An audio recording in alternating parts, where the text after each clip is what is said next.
아사의 아들 여호사밧이 대신하여 왕이 되어 스스로 강하게 하여 이스라엘을 방어하되 유다 모든 견고한 성읍에 군대를 주둔시키고 또 유다 땅과 그의 아버지 아사가 정복한 에브라임 서임들의 영문을 두었더라. 여호와께서 여호사밧과 함께 하셨으니 이는 그가 그의 조상 다윗의 처음 길로 행하여 바알들에게 구하지 아니하고 오직 그의 아버지의 하나님께 구하며 그의 계명을 행하고 이스라엘의 행위를 따르지 아니하였습니다. 그러므로 여호와께서 나라를 그의 손에서 견고하게 하심에 유다 무리가 여호사밧에게 예물을 드렸으므로 그가 부귀와 영광을 크게 떨쳤더라. 그가 전심으로 여호와의 길을 걸어 산당들과 아세라 목상들도 유다에게 제거하였더라.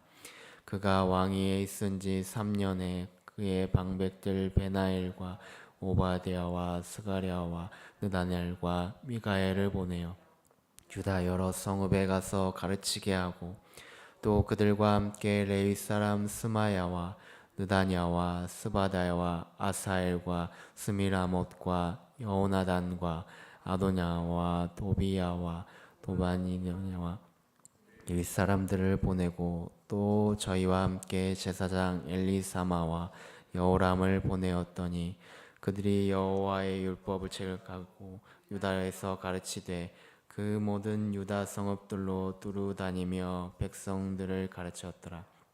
여호와께서 유다 사방의 모든 나라에 두려움을 주사 여호사밧과 싸우지 못하게 하심에 블레셋 사람들 중에서는 여호사밧에게 예물을 드리며 은으로 조공을 바쳤고 아라비아 사람들도 짐승떼 곧 순양 7,700마리와 순염소 7,700마리를 드렸더라.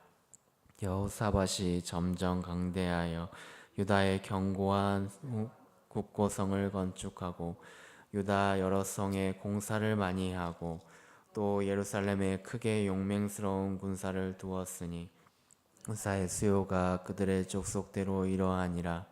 유다에 속한 천부장 중에는 아드냐가 이뜸이 되어 큰 용사 30만 명을 거느렸고 그 다음은 지휘관 여호하나니니 28만 명을 거느렸고 그 다음은 시그리의 아들 아마시아니 그는 자기를 여호와께 즐거이 드린 자라. 큰 용사 20만 명이 거느렸고 베냐민에 속한 자 중에 큰 용사 엘리아다는 활과 방패를 잡은 자 20만 명을 거느렸고 그 다음은 여호사밧이라. 싸움을 준비한 자 18만 명을 거느렸으니 이는 다 왕을 모시는 자요. 이 외에 또 온 유다 견고한 성읍들에 왕이 군사를 두었더라. 아멘.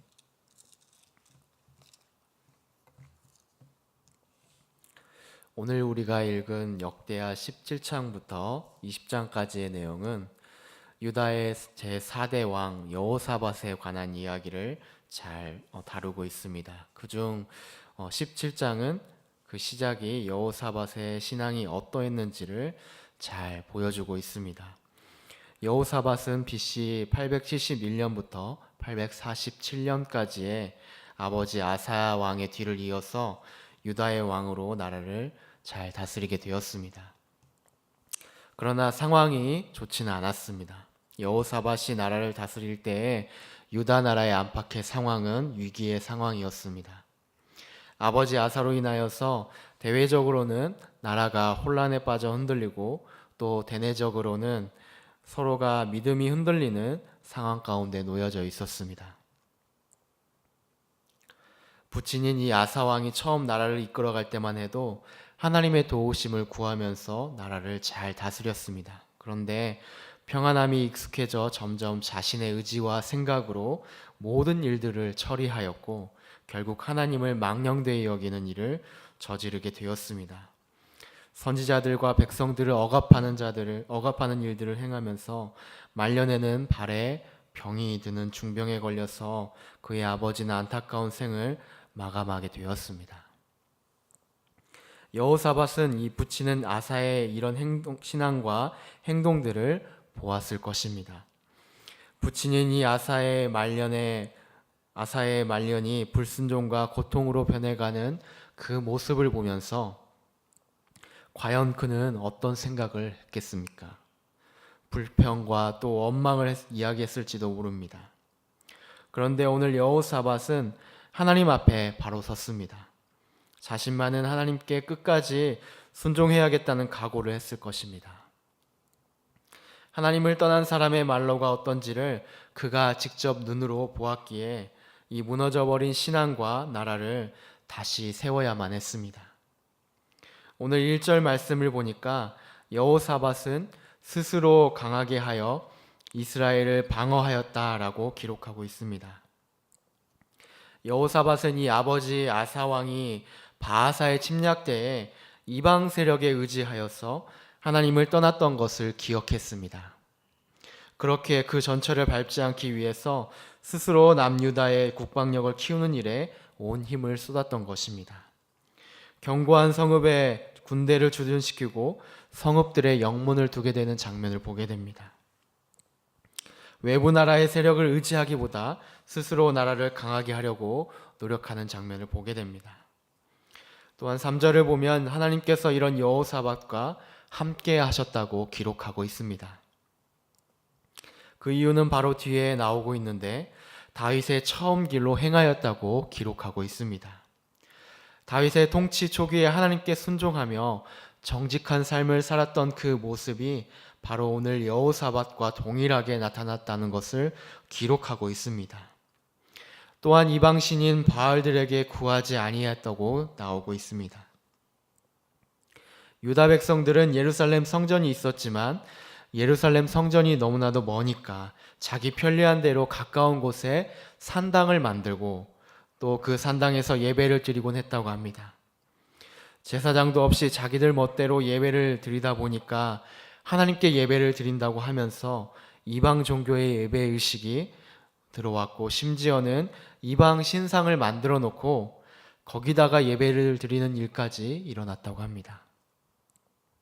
그래서 오늘 여호사밧은 산당과 우상 숭배를 하던 모든 것들을 제거하고 버리도록 개혁을 단행하는 모습을 보게 됩니다. 여호사밧은 하나님 보시기에 정직하게 행하여서 오직 하나님께만 도우심을 구하는 믿음의 모습을 보였습니다. 여기에서 오직이라는 말이 중요한데 다른 이방 신상들이 아니라 오직 한 분 하나님께만 간구하였던 자임을 우리는 살펴보게 됩니다. 세상에는 하나님보다 의지할 수 있는 여러 가지 유혹들이 많이 있습니다. 그러나 만유를 주관하시는 하나님 한 분만이 우리에게 도움을 주시고 또 위로함을 주시고 평안함을 주신다는 것을 잊지 말아야 합니다. 그렇게 할 때에 하나님께서 우리와 함께 하신다는 것을 우리는 말씀을 통해서 깨달을 수가 있습니다. 이렇게 하나님께 구하여 그의 계명을 행하고 북이스라엘의 불순종을 따르지 아니하였더니 놀라운 복이 오늘 그에게 임하게 되었습니다. 하나님께서 그의 나라를 견고하게 하시고 백성들과 신하들과 여러 나라들이 그에게 존경과 복종의 의미로 여호사밧에게 오늘 예물을 드렸다고 기록합니다. 하나님께 간구하고 하나님께만 헌신하는 사람들에게 하나님이 베푸시는 이 사랑은 하나님께도 인정을 받고 또 사람들에게 인정을 받는 모습이 되게 됩니다. 그러므로 우리는 먼저 하나님께 인정을 받아야 될 줄로 믿습니다. 하나님께서 기뻐하시는 일들을 행해야 합니다. 하지만 우리의 삶에서 우리는 자꾸만 거꾸로 사람들에게 먼저 인정을 받으려고 노력을 하는 모습이 우리 안에 나타나게 됩니다. 6절 말씀의 기록처럼 우리는 여호사밧처럼 전심으로 여호와의 길을 걸어야 합니다. 전심이라는 말이 무엇입니까? 우리의 온 마음이 하나님께만 향하게 되어야 된다는 말입니다. 하나님께서 원하시는 일들을 우리는 먼저 행해야 됩니다.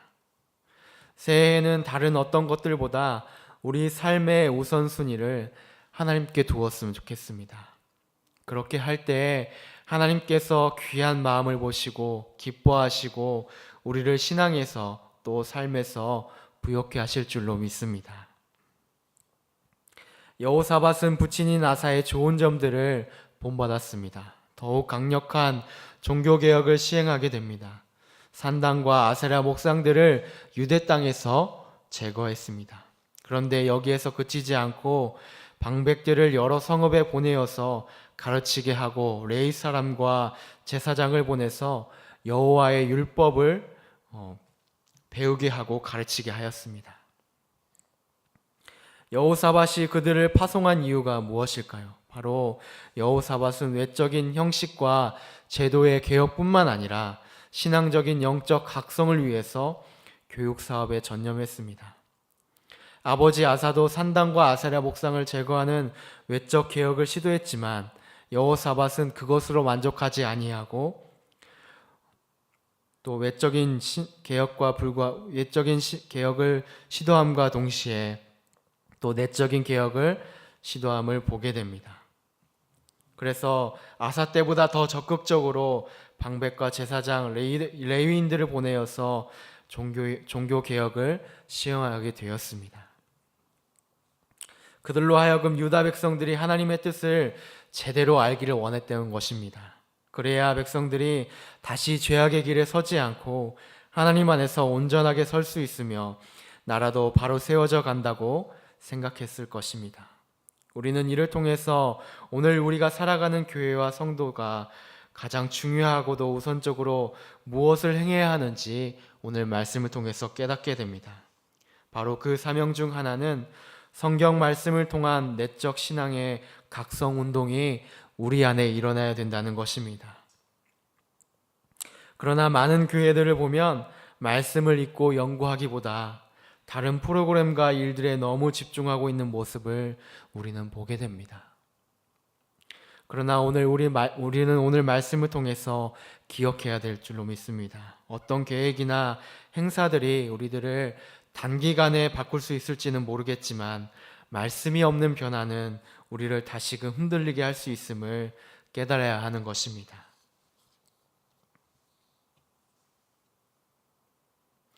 우리는 여호사밧과 백성들은 전심으로 여호와의 길을 걸어가기 위해 노력을 했습니다. 우리 교회도 새해에는 여러 가지 성경 공부들이 있습니다. 그 어느 것 하나라도 소홀히 여기지 않기를 바랍니다. 우리의 교회가 말씀 가운데 바로 세워져 가는 교회가 되기를 소망합니다.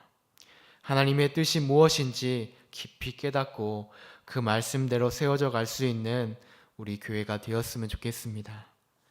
전심으로 여호와의 길을 걸어갔던 이 여호사밧처럼 우리 각 개인 또 교회 성도님들 전체가 영적인 성장이 이루어져 가는 우리 모두가 되기를 소망합니다.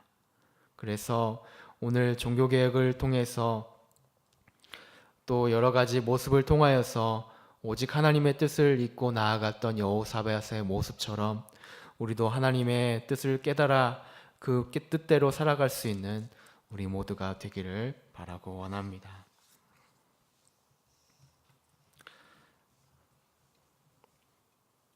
하나님 아버지 감사합니다. 귀한 시간을 통하여서 함께 은혜 나게 하시고 또 귀한 말씀을 통하여서 하나님의 뜻이 무엇인지 발견하게 되었습니다.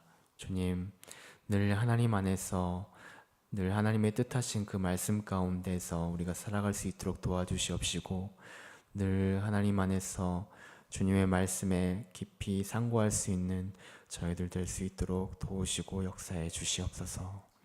감사를 드리오며 예수님의 이름 받들어 기도드렸습니다.